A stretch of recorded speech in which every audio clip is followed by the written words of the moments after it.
All right, well, good morning, Queensland. So, in good news, we only have one new case, but we think it's likely historic and unconnected to the PA hospital. So, we'll be clarifying that over the next 24 hours. So, that's really good news at the moment. So, our Queenslanders should be happy with that. We currently have 36 active cases.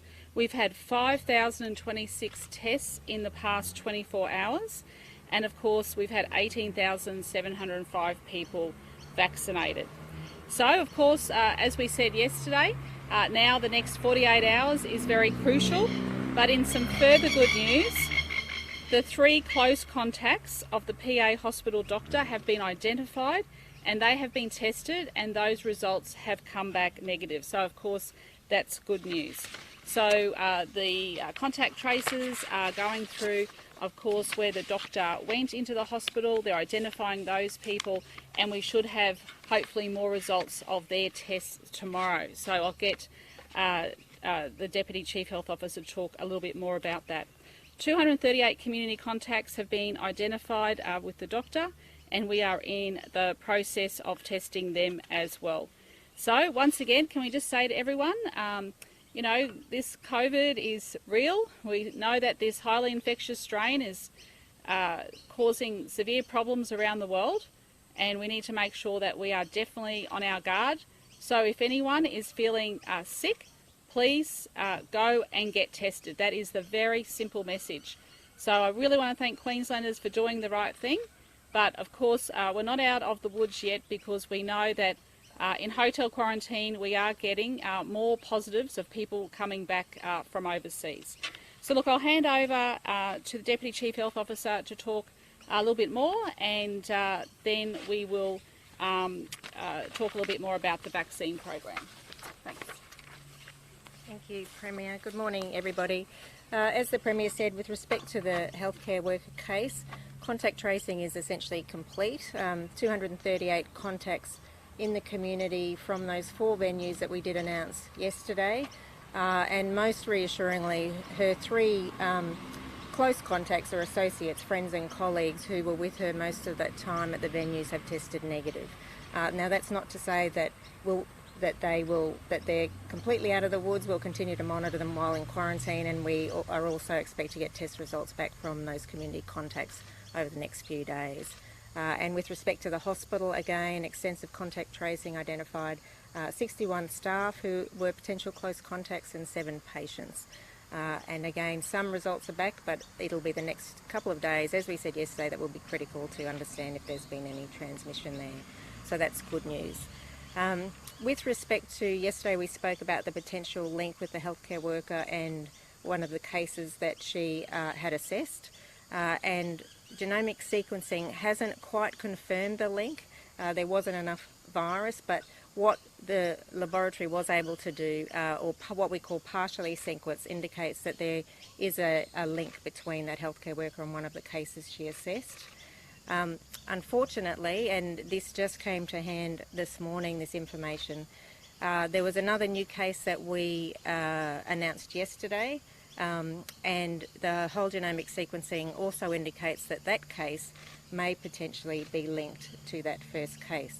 So that is under review.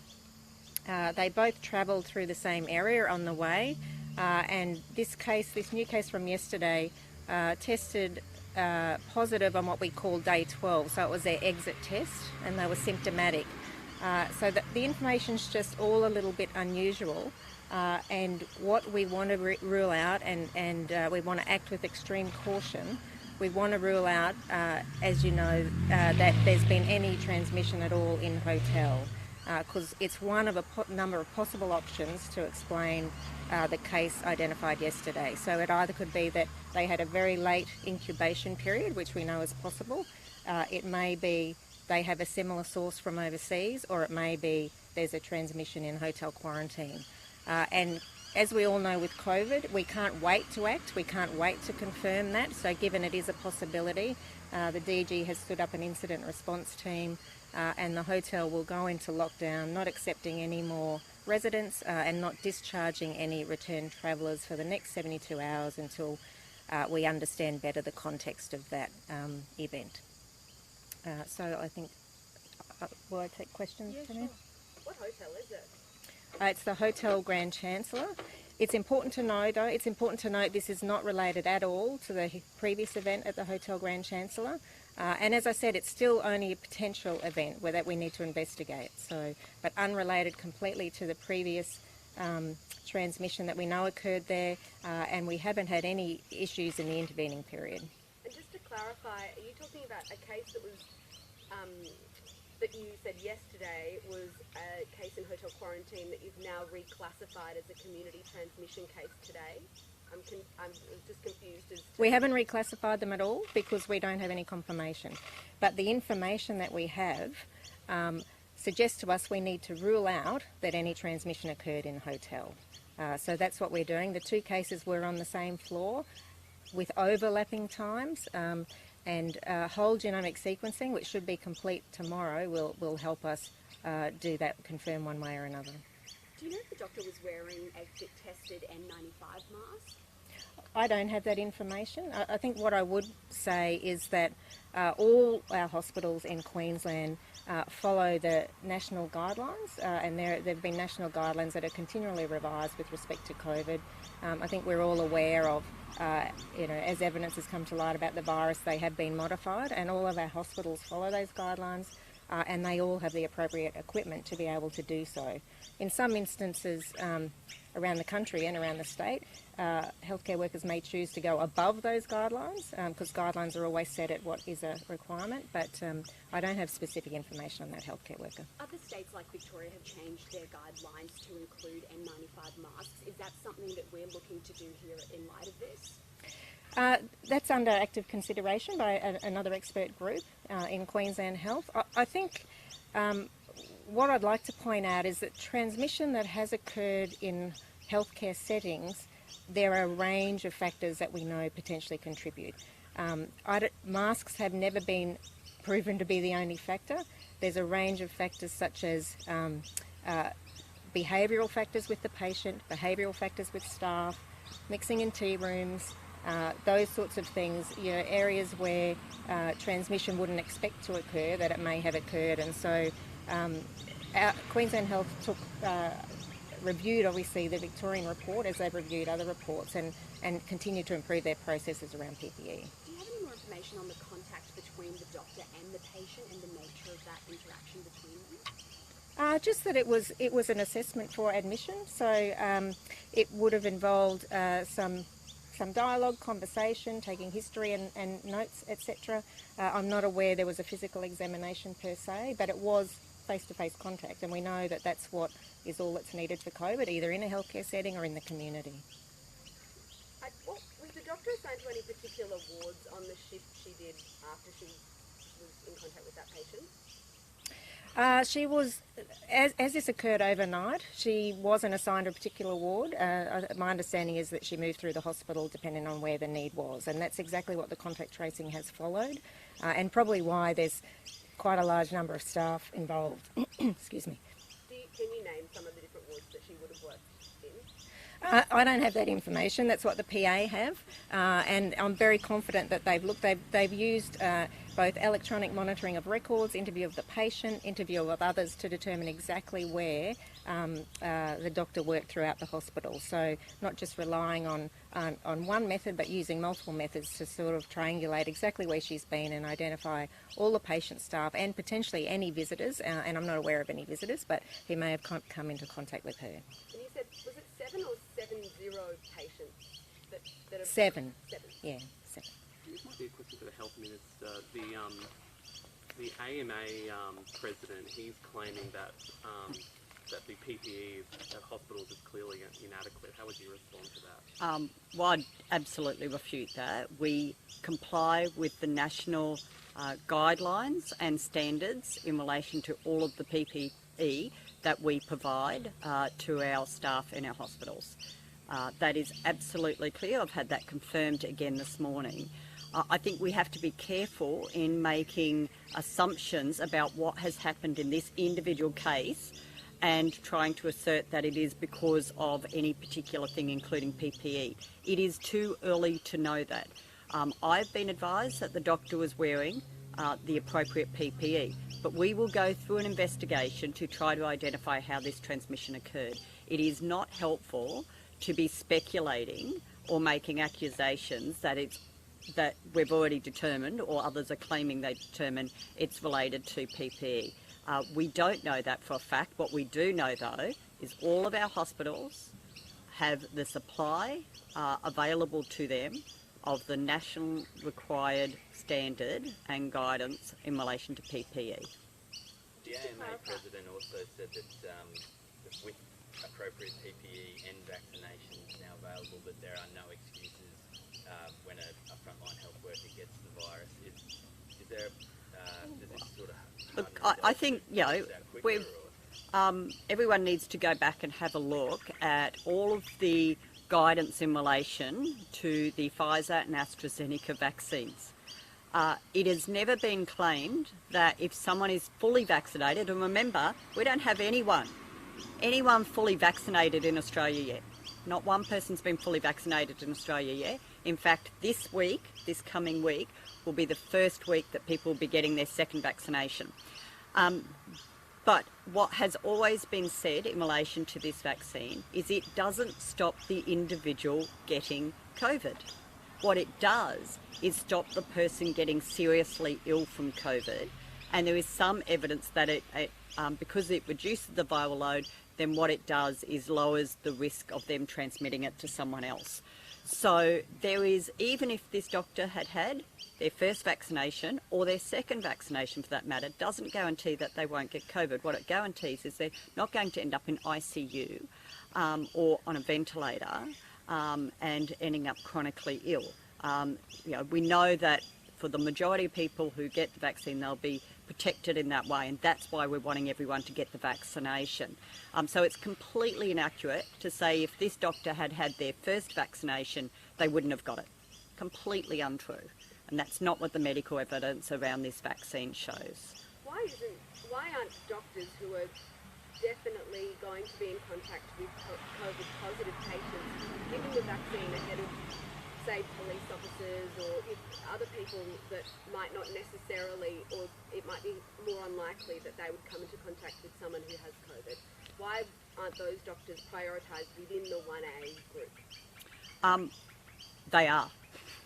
That's what we've been doing for the last 3 weeks. If you were to walk into a vaccination centre and sit down with the people who have getting their vaccination, as I've done at every one of the 6 hubs, you'll find border control people who meet people as they're getting off the plane. Major risk factor that they're in contact with someone who may already be positive. We have the hotel quarantine staff who are actually providing services to those rooms that are at risk. We have the paramedics who transport the person who is tested positive in hotel quarantine to the hospital. And we have the nurses and doctors who are working in those COVID wards. This particular doctor did not routinely work in the quarantine ward.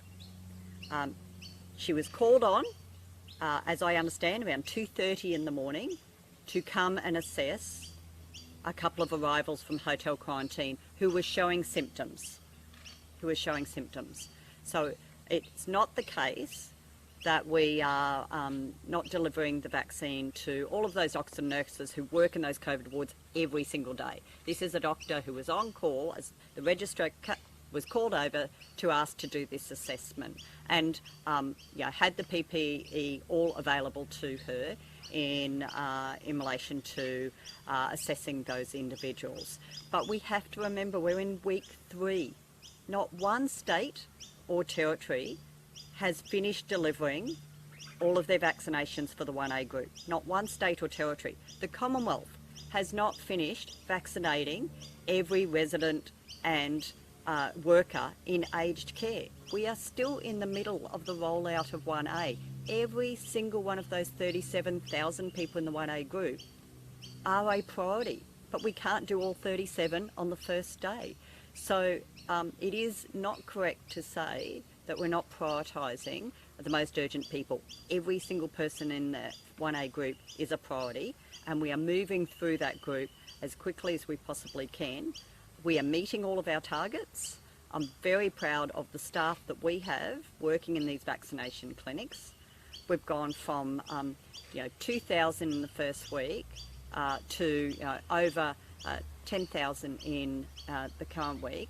So our numbers are growing constantly, and in the projected weeks going forward, we expect 11,500 people to be vaccinated in this next week alone, and we'll be ramping up to 20,000 a week with the stocks that we have available and what the supply is for from the Commonwealth. For 1A at this stage, 20,000. Remembering we still have to start vaccinating everyone in 1A all over again from this week. Just to clarify, is the Grand Chancellor Hotel definitely in lockdown, and what does that mean? It is going into lockdown as we speak. What that means is that there'll be no new hotel quarantine guests brought into that hotel.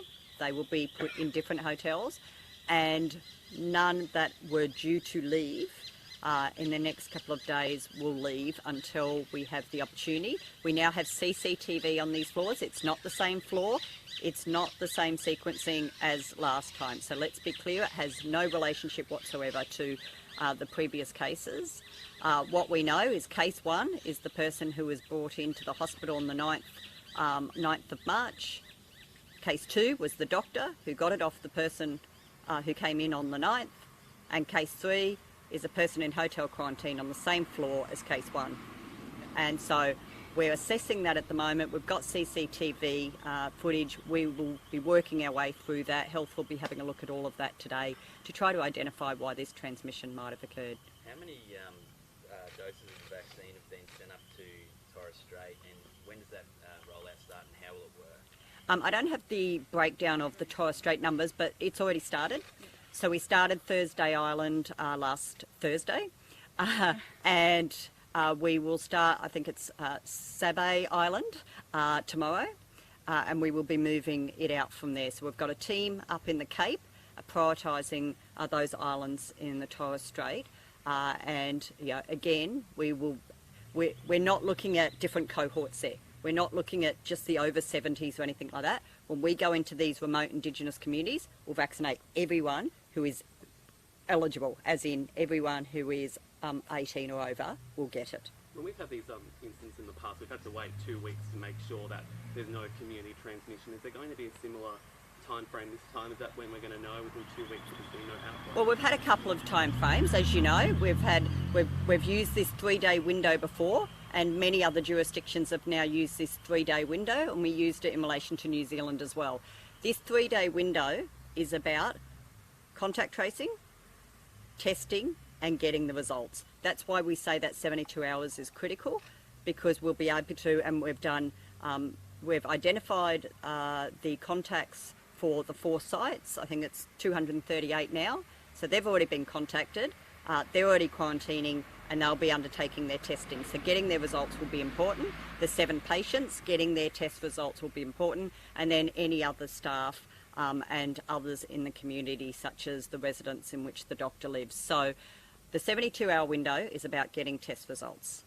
Contact tracing, testing, and getting results. The 14 days, as we know, which is universal, is anyone who has had close contact with this doctor must go into quarantine for 14 days. If they turn up positive on day 12, that's fine, because they've been in quarantine. That's what this is all about. 72 hours, getting everyone into quarantine so they're not in the community and they're not risking spread. If the doctor's a registrar, do you know what program she's training for? No, I don't know what specialty she's training for. Could Suncorp Stadium become a vaccination hub? I might address that. Sure. Okay, so there's reports today about the possibility of using our stadiums to be essentially hubs for our vaccine rollout. I mean, this has always been on the cards, and it's been something that we have been actively considering, and we will continue to actively consider. As the Health Minister said, our priority at the moment is that 1A group. When we start moving on to 1B, which is 1 million Queenslanders, we'll be looking at a whole range of options. Don't forget as well that the federal government is responsible for 60% of the vaccine administration we are responsible for 40%. Now, of course, the federal government is calling on all of a select number of GPs to help with the rollout. So a lot of people will also go to their local GPs to get their vaccine. But it's really important that we get the supply of the vaccine from the federal government. As the Health Minister said, everyone needs to have 2 doses. So you can't administer all the first dose and then not have enough supply to do the second dose. So it's absolutely critical that we have enough supply to do the 2 doses. So this is not just unique to Queensland, it's actually the case across other states and jurisdictions as well. So we'll be watching that very carefully. So everything is on the table, but it does depend on the supply coming in from the federal government. That's absolutely imperative. Premier, on your, sorry, are we sitting table? Yes. Why have we used a less percentage of our doses than other states and territories? Should we not be rolling this out as quickly as possible, even though we're on program? Well, I think I just answered that question. We need to have 2 doses of the vaccine administered. So you can't go and use all of your supply to administer 1 dose and then not have subsequent dosage to do that, to complete that vaccine. So as we know around the world, you know, there have been some issues with the federal government and their contracts with AstraZeneca. So there's supply that's going to be coming out of CSL in Melbourne, and the Prime Minister gives us those updates when we have National Cabinet. And the 1B rollout's meant to start in a week. At the end of the month, yes. Yeah. And there's still no online booking platform. How's that going? Well, a lot of that's also happening with the federal government through their local GP. So we'll be giving, as I said, we'll be giving Queenslanders up-to-date information every week about what's being planned. As the Health Minister said, over this week we're planning 11,000 vaccinations. And of course we start with the second dosage of vaccine starts this week as well. So it's a pretty exciting week to start getting people into that second dosage. On your emails, why didn't you release them, and are you happy the Triple C did? I had Solicitor General's advice and that's been tabled. The email in which you say you'll get your DG you get Dave Stewart to talk to Neil. That's Dave Stewart, your DG, right? All been through the Solicitor General. But is that your DG you're referring to? It's all been through the Solicitor General. But isn't that work? How does that fit with your comment to Parliament? The Solicitor General has tabled the advice. So I tabled the advice that the Solicitor General gave me. But the advice also said that the State Archivists believe they were public records. And the Solicitor General's advice is the top senior officer in government. So, as a lawyer, the State Archivist's responsibility is... Sorry, Patrick, I don't think you do statutory interpretation, so let's leave it to others to make those interpretations. And the Solicitor General, as the top legal officer, has provided that advice. But who should people believe, though? The State Archivist? You're saying the Solicitor General... Correct, the Solicitor General. Got a free kick for you, Premier. Sorry? Got a free kick for you. Yeah. Thousands of people from New South Wales, Victoria, are now calling Queensland home over the last few months. Isn't that wonderful? Why do you think that is? We welcome everyone. Well, why would you not want to come to Queensland? It's a beautiful place, and we're actually seeing some really good evidence that over the next 3 to 4 years we could see 80,000 people move here, and that's like, you know, almost the size of Bundaberg. We want to welcome people here, and that's why we're planning for the future. That's why we're putting in place the necessary infrastructure. But as you can see by today, and I think too that you know, we've worked very hard to keep Queenslanders safe, that I think it's a very attractive destination for people to come and raise their family. And can I also congratulate Mark McGowan on a historic win over in Western Australia. Congratulations, Mark, to you and your team. Well done, and I look forward to continuing to work with you at the National Cabinet. So just on Patrick's question, how is discussing with Director General not government business? The Solicitor General looked at all of that. So can you explain in your own words how you believe that's not government business? Yeah, I don't have the Solicitor General's advice here, but it's been tabled, so you can have a read of it. Did you think it was fair for the Triple C to throw all those ministers' names out there, but they haven't provided any information about whether they could have been having little chit-chats about drinks on the weekend? It could have been not work-related. Was that fair of the Triple C to name all of those ministers of yours? That's a matter for them. But well, I'll tell you this, everyone. This is what Queenslanders are interested in. Queenslanders are interested in when they're going to get their vaccine. They're interested in jobs. They're interested in training. And even people stopping me and talking to me, Patrick, about the Olympics. I know you don't want to talk about the Olympics, but a lot of people in Queensland want to talk about the Olympics. And we're building the infrastructure for the Olympics. We're getting to that crucial stage, and that gives people hope and optimism. These are current issues that are facing Queenslanders. And I look forward to continuing to work with Queenslanders as my government delivers for them, as we said we did from the election. When did you stop using your private email account to communicate with ministers? I'll have to look into that for you, but as I said, the handbook's been fixed up. I think it was in 2018. The handbook was fixed up, so we're going back here about 3 years ago. The handbook was fixed up and everybody knows what they are required to do. Everybody. Gotta go. Thank you. Thanks everyone. Thank you. Happy?